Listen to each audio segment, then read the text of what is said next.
À 2 jours de Noël, les boutiques ne désemplissent pas.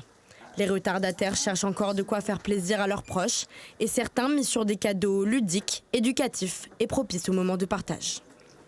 J'ai 2 garçons qui font beaucoup d'écrans, de jeux vidéo, d'ordinateurs et du coup c'est pour pendant les vacances les occuper à autre chose un peu que toujours faire de l'informatique et d'être sur des écrans. Je trouve que le jeu de société est quelque chose qui fédère les gens et qui les rassemble. Donc pour la famille et pour les amis. En fait, autour d'un jeu de société, on peut aussi bien rigoler, réfléchir, s'amuser. Enfin, c'est vraiment un moment de partage. C'est également ce que constate le responsable de cette boutique de jeux de société. Les gens s'orientent beaucoup vers les jeux de société pour les achats de Noël. Quand on achète un jeu de société, en fait, c'est pas l'objet qu'on achète, c'est l'expérience qui va aller avec. Noël, c'est une fête familiale, c'est une période où les gens savent qu'ils vont se retrouver. Et quand ils achètent un jeu de société, ils achètent une expérience future de jeu en famille, entre amis. Bienvenue du coup dans la salle Al Capone.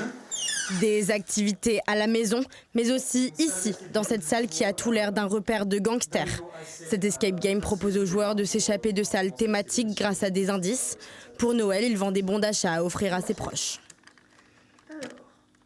On a pas mal de commandes en ce moment pour les bons cadeaux. Offrir une activité, c'est toujours cool, surtout que c'est faisable soit tout seul, soit avec des amis, soit en famille. L'escape game se connaît de plus en plus et du coup, plus on est connu, forcément, plus ça peut attirer des gens et du coup engendrer plus de ventes.